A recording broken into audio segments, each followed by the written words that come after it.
The snow was coming down heavy that Christmas Eve, clinging to the porch light like powdered sugar, transforming the Crestwood estate into something that belonged in a fairy tale, the kind where the ending was dark and the princess didn't survive.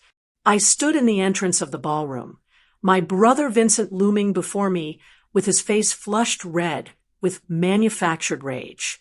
His hand pointed at me with theatrical precision, shaking just enough to sell the performance. I'd watched Vincent perfect this gesture over the years, the victim's accusation, the righteous fury of the betrayed heir.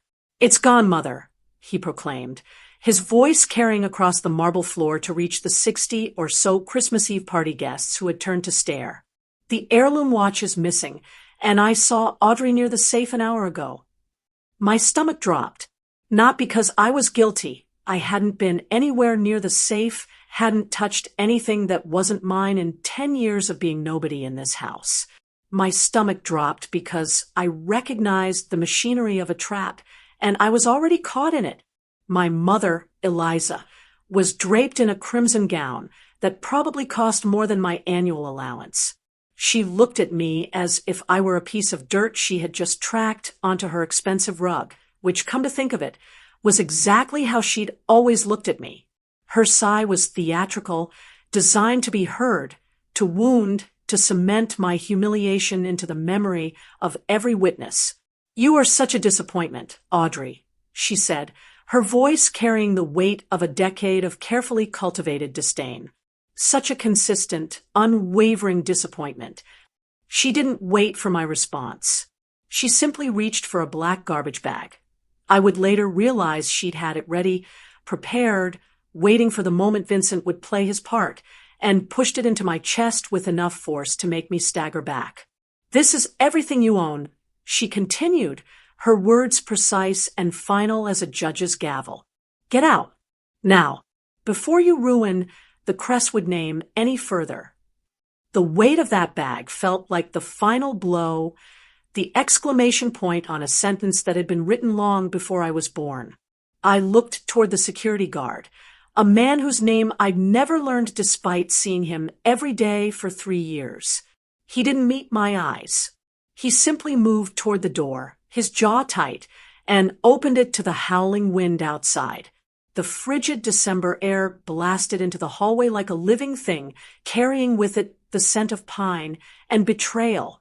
I was being thrown out on Christmas Eve, accused of stealing the last memory of my father, a watch I had never even been permitted to touch. And the cruelest part, the watch was actually mine. My father, Elias, had promised it to me for my 30th birthday, which was tomorrow. My name is Audrey Vance, and I was 30 years old for approximately 1 more hour before midnight struck. For the past decade, I had been the invisible machinery that kept Crestwood Time functioning. The watch company that bore my family's name was, in every meaningful way, built on my back. I didn't get a salary. I received a pittance laughably called an allowance, $200 a week, barely enough for personal items. In exchange, I lived in a miserable attic room that was colder in winter than some barns, hotter in summer than a greenhouse, and maintained the perpetual smell of old wood and regret. My title, if I'd had one that appeared on any official document, would have been Restoration Specialist. But I was never given a title. I was simply the ghost working in the shadows of Crestwood Time, the one who managed the highly complex vintage watch restoration and cataloging that formed the true heart of the company's profits. While Vincent networked and gambled and drank expensive whiskey in private clubs where he had no business being, I sat in my small workshop, cold in winter, roasting in summer, and performed miracles with my hands. Patek Philippe's that hadn't worked in 50 years hummed back to life under my fingers. Rolex watches' missing components found themselves restored to museum-quality precision. I cataloged, restored, authenticated, and brought value to pieces that the world thought were dead. The company's profit margin depended entirely on me. We all knew it, especially my mother, Eliza had perfected the art of emotional malnutrition over 3 decades of marriage and motherhood. She was a master at the slow, grinding erosion of self-worth, the kind that doesn't leave bruises. She made me believe, with the patience of a woman tending a garden, that my quiet, analytical nature meant I was inherently flawed. She convinced me that I was broken, that I needed their constant, critical guidance just to function as a normal human being. They kept me poor, isolated, and ashamed. Deliberately, strategically. So I would never realize my true value to the company. So I would never consider leaving. So I would never understand that I was a genius at what I did. And that genius has leverage. Vincent, by contrast, was treated as the golden child. Never mind that he was incompetent, that his business decisions were disasters wrapped in confidence, that his gambling debts had nearly bankrupted the company twice in the past 18 months. He was a man, and a man who looked good in a suit and could smile at the right people. That was enough. And then there was the watch. The heirloom watch. My father, Elias Vance, had been a man of few words and deep principle. He'd built Crestwood Time from nothing, from a small workshop and an obsession with perfect mechanisms. I inherited that obsession, where Eliza saw the business as a way to live lavishly, and Vincent saw it as a source of unlimited funds for his vices. Elias had seen it as a calling. The watch he carried every day of my childhood was a Patek Philippe Calatrava, made in 1952. It had belonged to his father before him, and to his father before that. It was more than an object. It was a legacy. It was the physical embodiment of everything Elias believed in: precision, beauty, the marriage of art and engineering. 3 days before he died, a sudden heart attack that no one saw coming, that left a vacuum in this house that was never filled, Elias had called me into his study. "Audrey," he said, and even though I was barely 20 then, uncertain and already beginning to doubt myself, his voice held absolute conviction. "When you turn 30, this watch is yours. On your 30th birthday, I want you to open the safe. The combination is your birth date.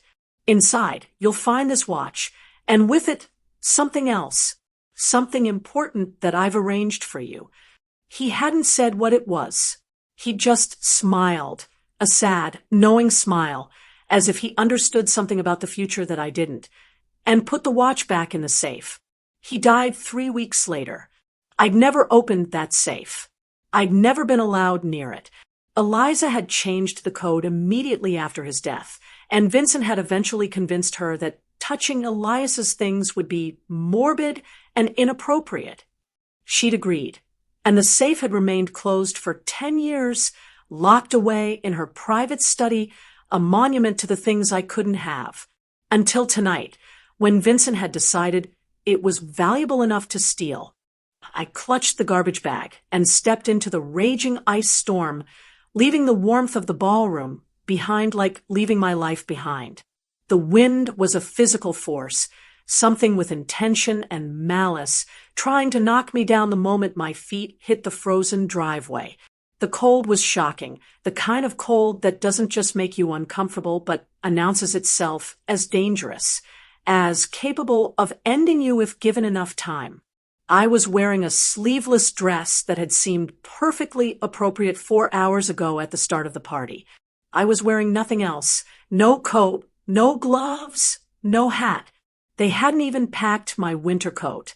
Eliza had made a point of that too, making sure it wasn't in the garbage bag with my belongings. They wanted me to suffer, and they wanted it to be permanent. My only salvation was the pair of brand new, fur-lined hunter boots I was wearing. They'd been a practical gift from my only friend in the world, a woman named Catherine who worked at a vintage store downtown, and was one of the few people who treated me like a human being rather than a servant with a last name. She'd given them to me 3 weeks ago, pressing them into my hands with a knowing look. "You'll need these," she'd said, though I'd had no idea how right she was. The sleet turned to hail, and I walked blindly through it, the noise of the party fading behind me, replaced by the howl of the storm. Every step was a mix of physical pain and searing emotional agony. My feet ached from the cold, yes, but my heart ached more. They hadn't just fired me from the company. They hadn't just accused me of theft. They hadn't just thrown me out on Christmas Eve. They had erased me. I had ceased to exist in that moment when the door closed behind me. I was no longer Audrey Vance, restoration specialist, the genius who kept their empire functioning. I was no longer Audrey Vance, daughter and sister. I was simply a ghost, the kind people forget about the moment they stop looking. I walked for what felt like hours, though it was probably only 30 minutes. The city lights blurred through the relentless snow, turning the world into an impressionist painting, all soft edges and indistinct forms. I was shivering so violently my teeth hurt, not just from cold, but from the shock of it all. I reached a small, dark overpass that cut across the industrial section of the city, where nobody wealthy ever went. And that's when I saw her. She was huddled near a concrete pillar, a tiny figure so still I almost walked past her. Her face was wrinkled and gray with cold, her clothes so thin and ragged they looked like they might disintegrate if the wind blew hard enough. But what stopped me cold, what made my feet actually stop moving, were her feet. They were bare, completely bare, wrapped only in shreds of wet newspaper, the edges dissolving into pulp from the sleet. She was shaking so violently she looked like she was seizing, her entire body convulsing. The blue tint around her lips wasn't a trick of the light. She was minutes, maybe seconds, from hypothermia, maybe from death. My own misery evaporated. I looked at my boots. Warm. Solid. The only thing keeping me from joining her on that cold concrete. The decision came on me like lightning, sudden and absolute and impossible to argue with. I knelt in the slush, my fingers clumsy with cold, and started to undo the laces of my boots. The leather was stiff, resistant, and my fingers didn't want to cooperate. But I was motivated by something deeper than comfort, something older than self-preservation. When I finally got them off, the ice on the sidewalk burned my socks instantly. It wasn't a gentle sensation. It was active pain, sharp and immediate, making my breath catch. But I didn't care. I couldn't care about that small thing when this woman was dying. Take them.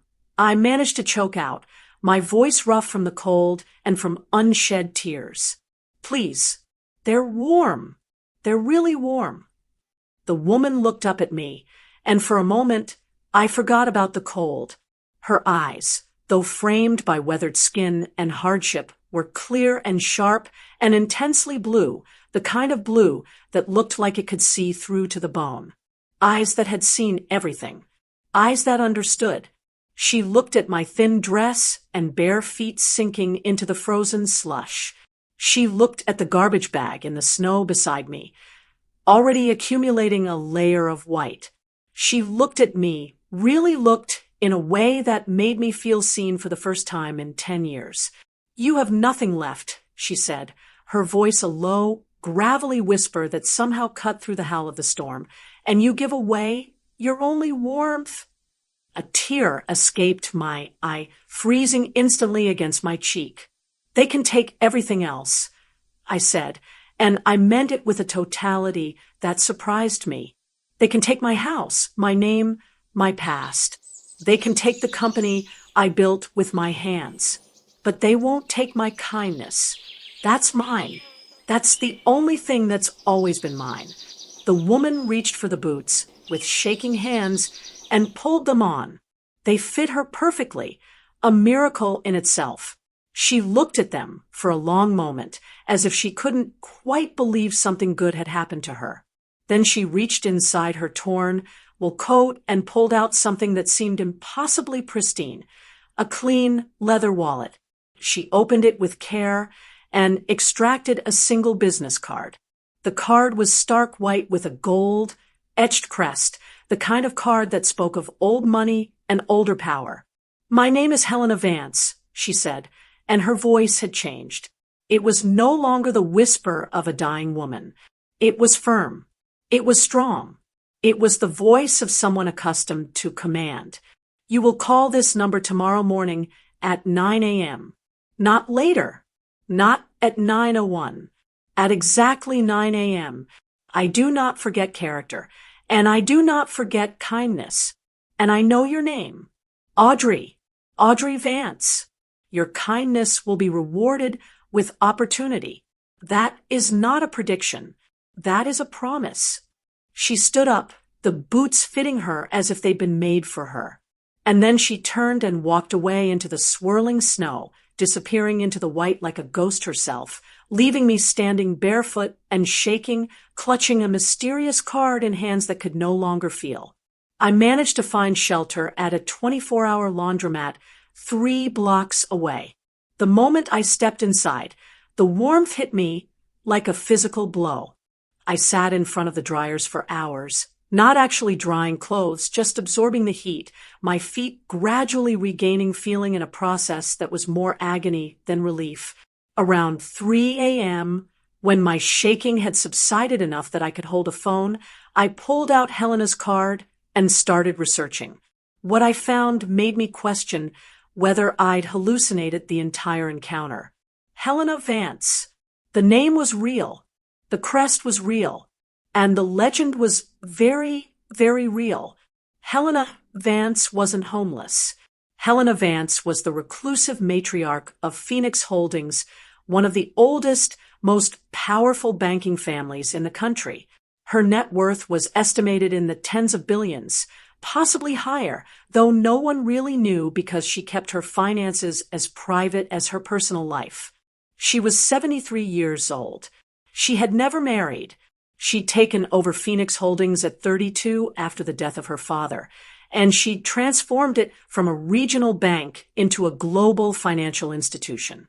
She was known, whispered about, as someone who gave nothing away, who showed no mercy to business rivals, who had ice water in her veins. There were also rumors, unconfirmed stories about annual checks she did on the city, dressed in rags, testing the hearts of ordinary people. Stories about people who'd shown her kindness in her disguise, and later received life-changing opportunities. But they were rumors, internet speculation, the kind of thing people believed because they wanted to believe in fairy godmothers. And yet, she knew my name, both of my names. How? The answer came in my research. I found a photograph from a corporate event 15 years ago. My father, Elias, was in it. He was standing next to a woman in her late 50s, and they were shaking hands. The woman was unmistakably younger Helena, and they both looked like they were sharing a private joke about something meaningful. The caption read, "Elias Vance of Crestwood Time with Helena Vance of Phoenix Holdings." The two engaged in a decade-long partnership involving specialized financial instruments and trust structures. They knew each other. My father and Helena Vance knew each other. My hands started shaking again, but not from cold this time. Christmas morning, 8:57 a.m. I sat on the edge of a cot in the laundromat's small bathroom, the phone in my hand, staring at the number on the card. I was still wearing my party dress, now dry and wrinkled. My feet were in borrowed socks that a kind employee had given me. I looked like a disaster. At 9 a.m. exactly, I dialed. A woman answered on the first ring. "Good morning, Miss Vance," the woman said, her voice professionally warm. She didn't ask who I was. She was expecting me. "Miss Helena is waiting. Please proceed to this address." She gave me an address downtown and hung up. The Phoenix Holdings Tower was impossible to miss. It was a monolith of black glass and steel, rising 30 stories from the financial district like a monument to wealth and power. I walked into the lobby barefoot. I'd stolen the shoes I'd been wearing but lost them when I realized they hurt and felt immediately out of place. The security desk guard didn't stop me.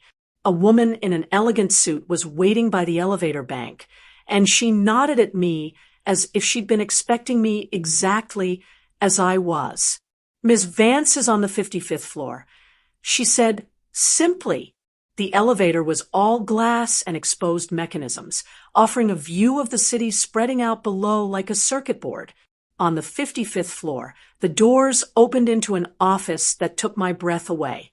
The space was all clean lines and minimalist elegance. Floor-to-ceiling windows looked out over the entire city. And standing silhouetted against that view, dressed in a sharp, perfectly tailored gray suit, was Helena Vance. She looked nothing like the homeless woman from the night before. And yet, she was absolutely the same person. The blue eyes were identical. The sharp intelligence in her gaze was the same. What had changed was just the packaging. She didn't mention the boots. She didn't mention the storm or the cold or the miracle of it. She simply pointed to a chair and sat down herself, her movements precise and economical. "I need an analyst," she said, and her voice was exactly as firm and commanding as it had been in the snow. "I need someone who can see the thread of truth in a mountain of lies. Your father, Elias, was a good man, a brilliant man. I knew him well, and I trusted him with my time and my counsel. Tell me everything they did to you. Everything. Don't spare the details. I want to understand precisely how they broke you and how you're still standing." So I told her. I poured out the entire decade. The stolen salary, the emotional warfare masquerading as parental guidance, the forced labor with no compensation, the constant shaming and criticism, the way they'd isolated me from the world, the way Vincent's failures were excused while my successes were minimized. I told her about the restoration work that was the core of the company's value, work that was attributed to Vincent in any public-facing capacity.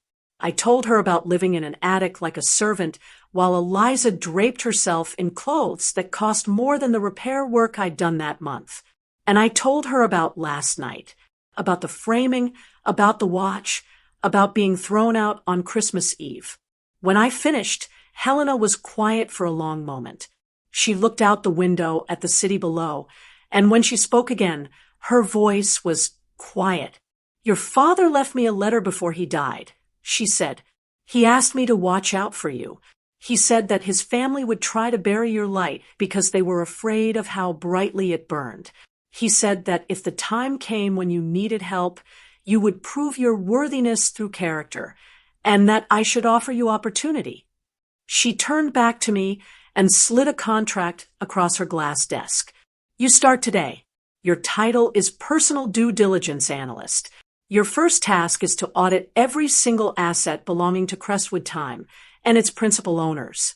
You will use our resources to find the truth. Every financial record, every property deed, every transaction, every hidden account. You will find what they've been hiding, and then we will enact justice." I looked at the contract. The salary listed was more than I made in a year. The benefits page went on for 3 pages. "Why?" I asked.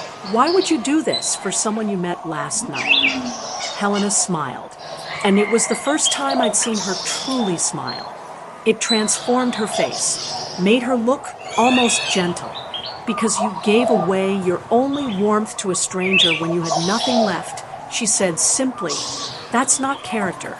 That's soul. And soul is the rarest commodity in this world. I invest in it whenever I find it." My new office was on the 55th floor, overlooking the entire city. From my desk, I could see, in the distance, the lights of the Crestwood estate. The place I'd been thrown out of yesterday. The resources at Phoenix Holdings were staggering in scope. I had access to every public record, every property deed, every SEC filing, every financial record that could be legally obtained. Helena's team included forensic accountants, legal experts, and researchers who could find information that seemed impossible to locate. We worked around the clock on Christmas Day. Within 12 hours, I confirmed my suspicion. Vincent had sold the Patek Philippe heirloom watch approximately 4 hours before he accused me of stealing it. The sales receipt was there in the financial records of a pawnbroker in the city's financial district. He'd received $8,000 for a watch that was worth, conservatively, $150,000. But the watch wasn't the biggest theft. Not even close. I found a complex series of financial maneuvers that Vincent had executed over the past 18 months.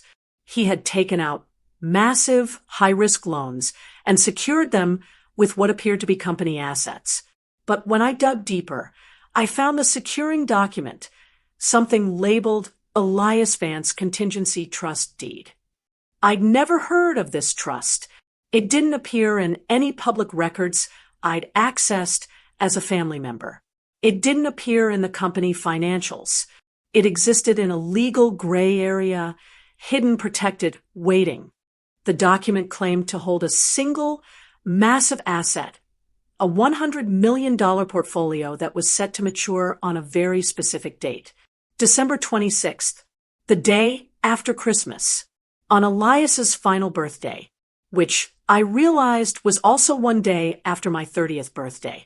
I showed the documents to Helena, and she leaned back in her chair, her expression unreadable. "Your father was brilliant," she said quietly, "more brilliant than perhaps I even gave him credit for." "I don't understand," I said. "A $100 million trust. Why would he have set that up? Why wouldn't he tell me?" Helena pulled up a document on her computer, something I couldn't see, and read it silently for a long moment. "Because he was afraid," she said finally, "afraid that if your mother and brother knew about it, they would manipulate you into giving it to them. Afraid that knowledge of it might change you, might make you less than you could be. And possibly, he was afraid that the world wasn't ready for you yet." She turned the computer screen around so I could see it. "Read this." It was a letter, handwritten, dated 3 weeks before Elias died. "My dearest Audrey, if you're reading this, I'm gone, and you're discovering a world more complicated than you knew existed. I'm sorry for that, but I'm also proud of you in advance for having the integrity to refuse to be broken by it. I've set aside funds, a substantial amount, to be held in trust for you until your 30th birthday. This isn't about love or obligation, though both are true. This is about making sure that no matter what your mother and brother do, no matter how they try to control or limit you, you will have the resources to choose your own path. But the trust is structured in a very specific way. It cannot be accessed with money or passwords or legal documents alone. It requires something more. It requires proof that you are who you claim to be. The Patek Philippe watch is not just a family heirloom. Its internal mechanism contains a unique serial number that serves as a biometric key. This number, combined with a DNA sample from the rightful beneficiary, will unlock the trust. Your mother doesn't know about this. Vincent doesn't know. Only my lawyer, now deceased, and Helena Vance, whom I've asked to watch over you, if needed, know the truth. Happy birthday, my brilliant daughter. I love you beyond measure. Dad. I couldn't breathe. The watch, I whispered. They sold the watch. Not just the watch, Helena said, pulling up another file. But we can recover it. The question is whether you want to. She showed me the trail.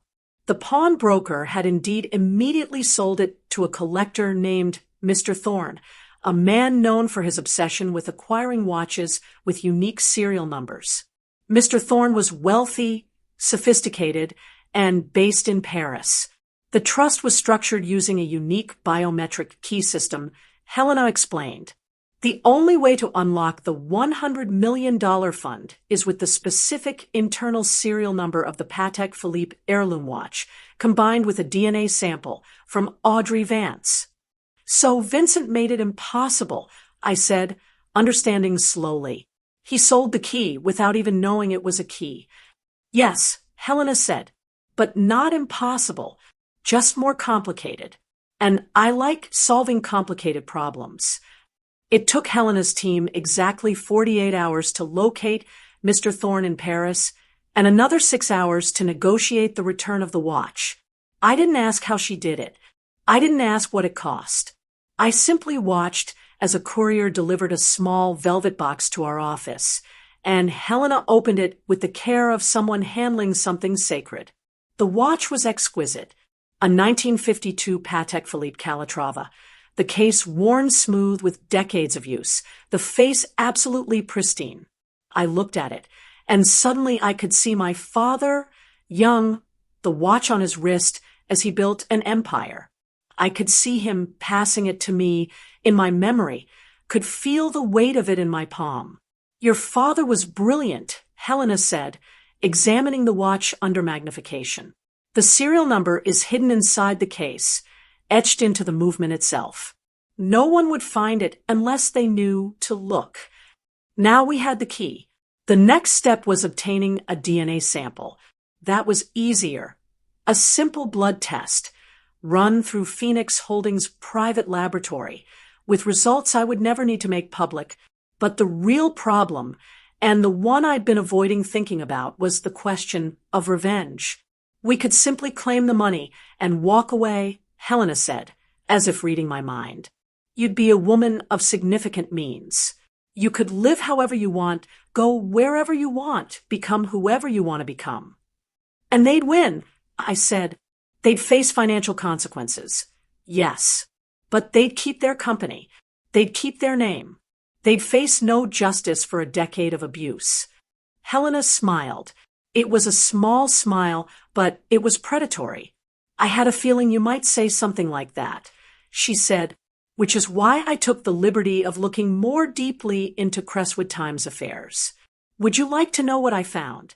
The files Helena showed me over the next 3 hours were a masterclass in financial manipulation. Vincent's debts weren't small. They were catastrophic. He owed money to people he shouldn't have borrowed from, the kind of people who didn't accept excuses. Over the past 18 months, he'd taken out loans of $8 million, $12 million, $6 million, each one supposedly secured by company assets. But the company didn't have $26 million in liquid assets. The only thing that could cover those loans was the trust. So Vincent had desperately, recklessly done something insane.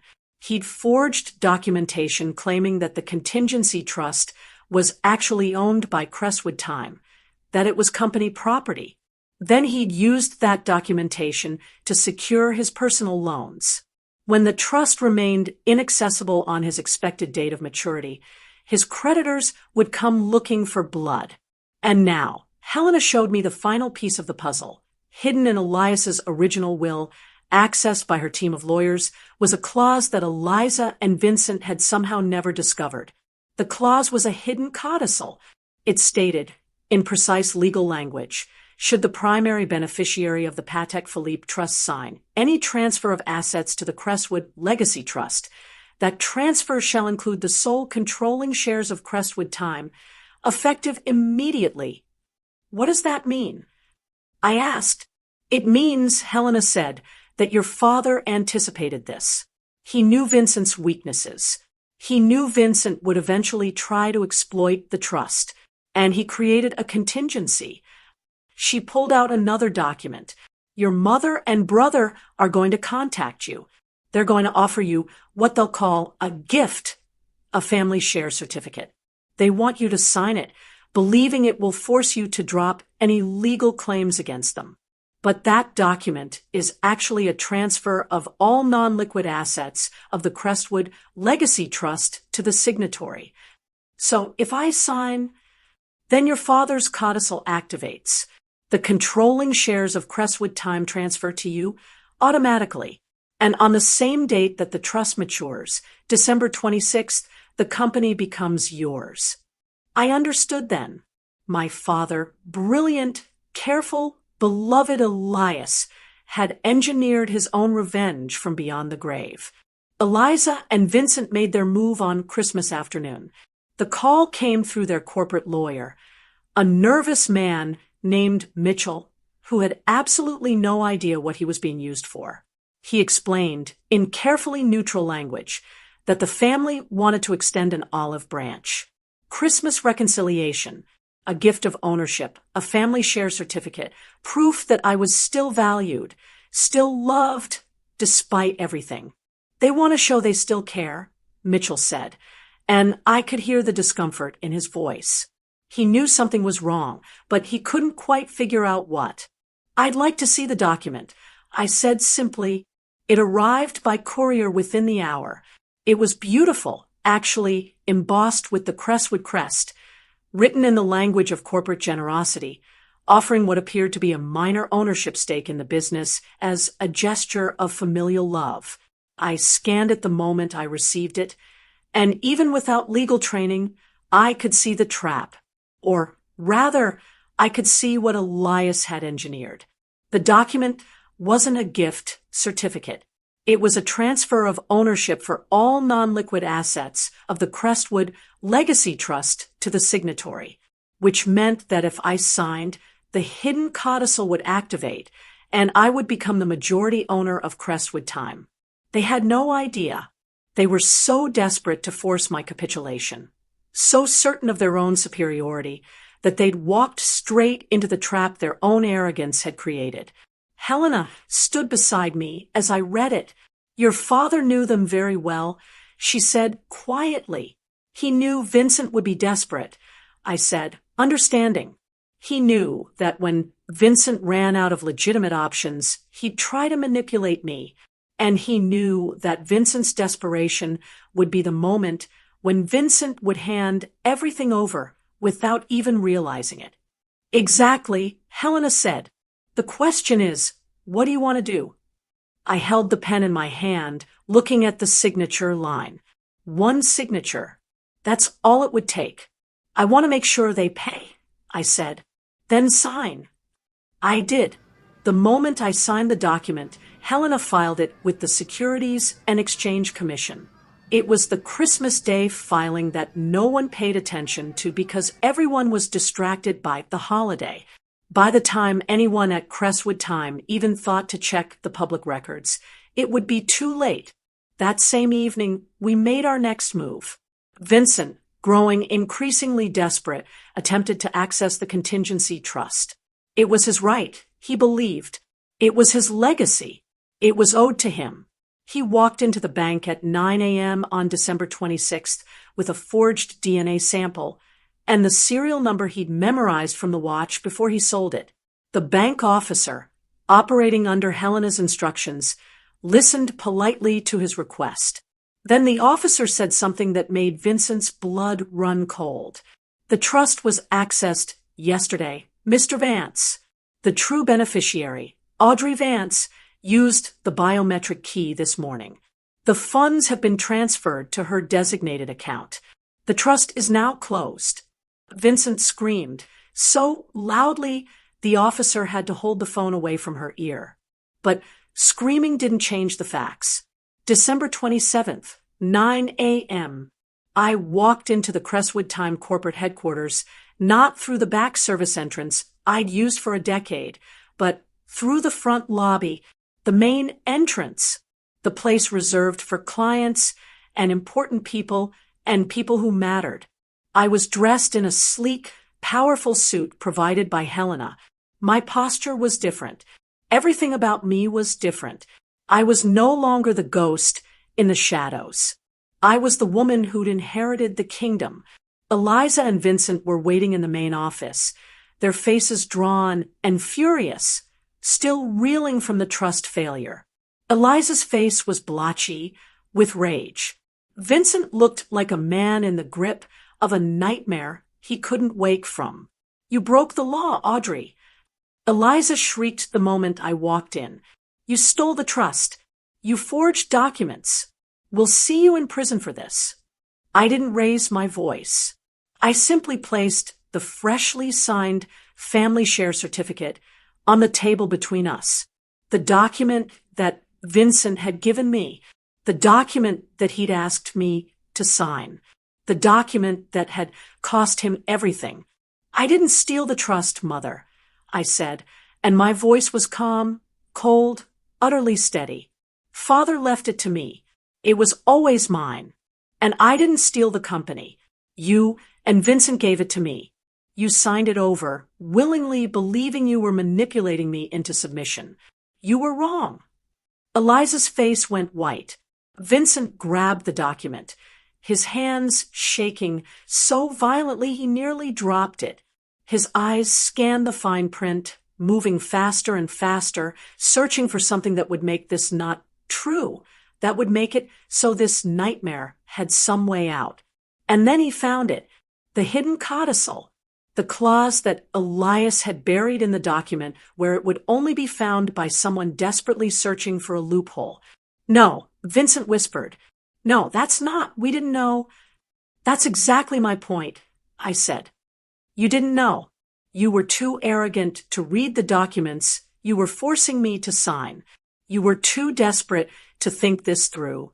And you were too contemptuous of me to consider that I might be worth more than you ever imagined. The glass doors to the executive suite burst open then, and the sound was like the world splitting. The entire block outside went silent. Traffic halted. The windows framed a sight that looked like something from a film. 19 black BMWs, identical and imposing, completely surrounding the building. It was a show of power, yes, but more importantly, it was a demonstration that consequences were real. Helena's security detail strode into the office, led by a stern-faced corporate lawyer and an actual federal judge. The judge's presence in the room was unprecedented, extraordinary, and absolutely intentional. The judge walked directly to Vincent and Eliza and read from a court order in a voice that echoed in the sudden silence. On the authority of the new majority shareholder, Ms. Audrey Vance, all corporate assets of Crestwood Time are frozen, effective immediately. A comprehensive financial audit, authorized by federal mandate, will commence this morning. All principals are restricted from asset transfer, departure from the country, or any further financial manipulation. Court Order Number 257, Fed 2025. This order is effective immediately and indefinitely. Eliza's crimson dress suddenly looked dull and small. She collapsed into her chair, the reality of it finally hitting her, the certainty that her son's greed and her own malice had led them to utter, absolute ruin. They had lost not just money, not just freedom, but their entire world. Vincent was moving toward the door, toward escape, but Helena's security detail simply stood there, immovable, making clear without a word that there was nowhere to go. I looked at my mother, then at my brother, and I felt something extraordinary. Nothing, not anger, not satisfaction, not even vindication, just a cold, quiet victory. I had survived them. I had moved beyond them. They were no longer relevant to my life. You taught me, I said, my voice devoid of emotion, that I was only useful for my quiet competence. You were right. You just failed to realize that quiet competence holds the key to entire kingdoms. You failed to realize that the person who understands the mechanism is the person with the real power. You failed to realize that I was never the ghost. I was always the architect. I turned and walked toward the door, flanked by the lawyer and the security detail. The judge followed, along with federal agents who would begin the process of taking apart everything Eliza and Vincent had built, piece by piece. I never looked back. 3 months later, I stood in the restored workshop of Crestwood Time. It was now Vance Restoration, a subsidiary of Phoenix Holdings, fully funded and fully mine. The workshop had been transformed. What had been cold and cramped and miserable was now warm and spacious and filled with light. I had the finest tools, the finest equipment, the finest laboratory space in the world for my work. The Patek Philippe heirloom watch, my inheritance, my father's final gift, was displayed in a climate-controlled case in my office. I would never sell it. It had cost us too much, meant too much. It was my reminder that sometimes the most valuable things are valuable precisely because they can't be reduced to money. Vincent and Eliza were in legal proceedings that would likely consume the rest of their lives. The audit had revealed 18 years of financial crimes, tax evasion, fraudulent reporting, and embezzlement. Criminal charges were pending. Civil suits were stacking up. The estate had been seized. The house would be sold at auction. Eliza had attempted to contact me once, through an attorney, begging for mercy, claiming she'd been a bad mother, but that she'd never meant to destroy me. I'd had the letter forwarded to Helena, who'd had it filed as evidence of consciousness of guilt. I never responded. I'd learned that some relationships can't be salvaged. Some people can't be forgiven because forgiveness would require them to acknowledge what they'd done, and they would never do that. But I'd learned something else too.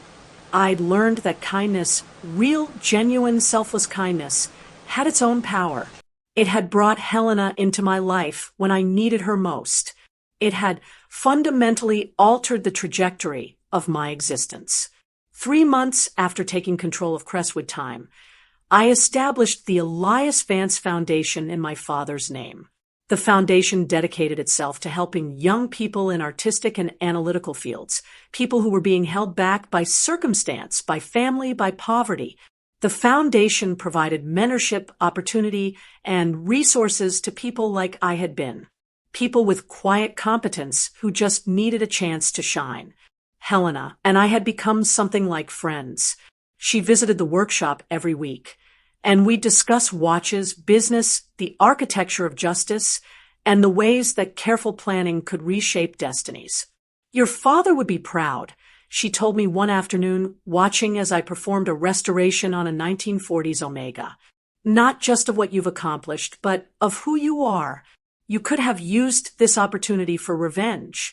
Instead, you're using it for creation. I learned from the best, I said, thinking of my father, thinking of her. I was 28 years old when I was erased. I was 30 years old when I was reborn. And now, standing in the light of my own workshop, doing the work I was born to do, surrounded by the people who believed in me, I understood something that my mother and brother had never grasped. The most powerful position in any kingdom isn't the one that sits at the top of the hierarchy. It's the one that understands how things actually work. It's the one that can see the threads connecting everything together. It's the one with quiet competence and a clear mind. It's the architect's position. And I, the ghost in the shadows, had always been the architect. They just never noticed. Until it was too late. If you've made it this far, you understand. Respect is non-negotiable. Your worth isn't defined by who your family believes first. My story proves that silence can be a weapon, and calculated patience is pure power. If this resonated, share it with someone who's been gaslit into invisibility. Tell them, your boundaries don't make you difficult. Your survival makes you extraordinary.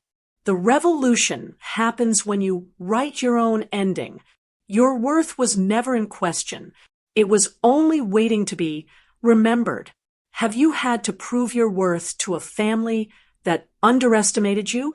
Share your story below and hit that notification bell.